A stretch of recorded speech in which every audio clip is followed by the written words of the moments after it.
time within the CSTO, we stipulated the principle of indivisible security, the need to ensure indivisible and equal security so that no country reinforces its own security at the expense of other countries. We have set forth this principle quite a long time ago within the OSCE, but our Western colleagues have refused to follow this principle, and we asked for legal security guarantees. They wanted only security guarantees within NATO, but we wanted to reaffirm our commitment to this principle, not only within the OSCE space, but in international affairs in general.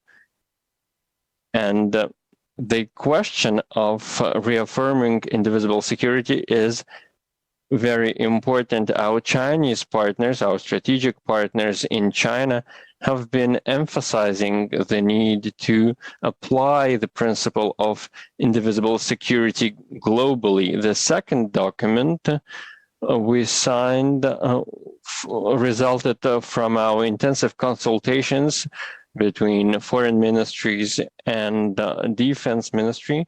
We will coordinate our actions in the Euro-Atlantic, within the OSCE space, within the United Nations, and holding consultations on various regional and international crises and conflicts. We are also working on coordinating our views on cybersecurity, on military affairs, on security affairs. There will be consultations on military technical cooperation and on our coalition forces, as well as training peacekeeping forces of the CSTO to take part in peacekeeping missions of the United Nations. And it is important that you know that in this plan, there will be a coordination among the press services. So these are the main outcomes. Questions, please.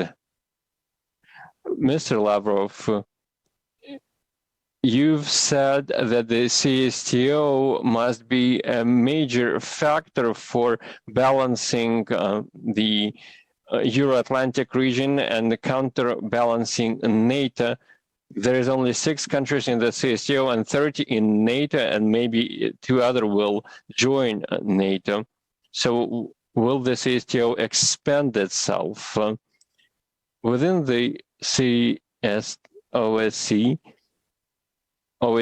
we said that no power should seek to dominate this space.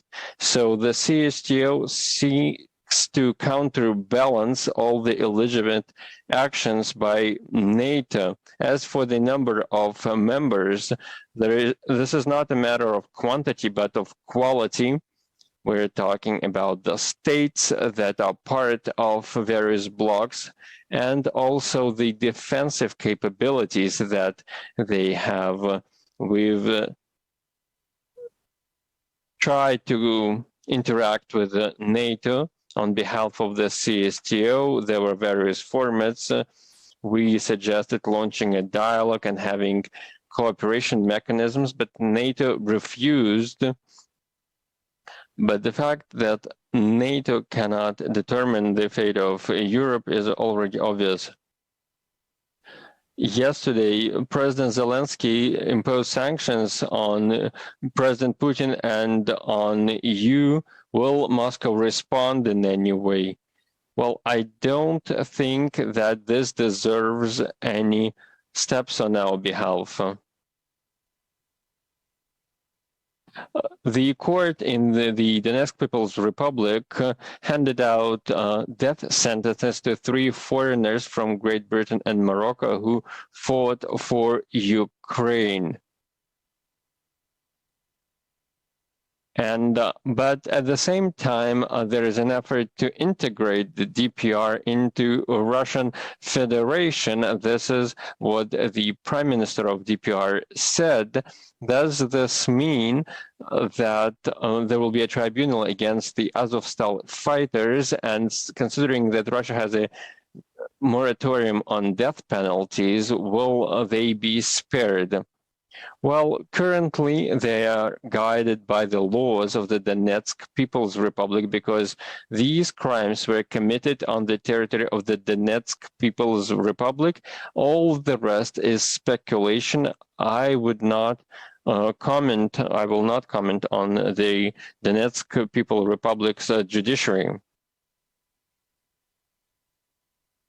And Mr. Lavrov, the Polish president, has recently made an outrageous statement where he compared the president of Russia with Hitler, and he said that the French and German leaders should not have talked to Vladimir Putin in order to achieve peace in Ukraine. What will be your response?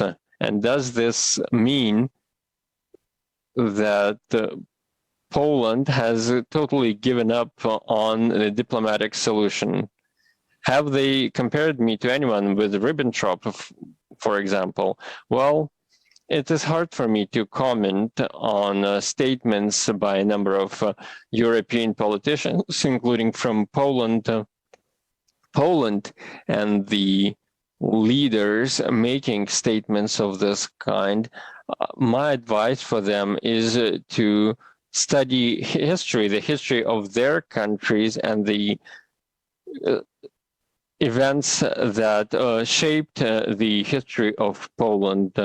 Our Polish colleagues are looking very attentively at the Ukrainian territory, and the Verkhovna Rada has adopted a law equating to a large extent Ukrainian and Polish citizens, and it seems that Poland is creating parallel taxation services. So this is quite telling in this regard. As for statements that France or Germany should not have talked to Russia, I heard other opinions from Germany and from France. Both Macron and Merkel were disappointed at the Russophobes who blocked the initiative by France and Germany, who suggested having an EU summit with President Putin.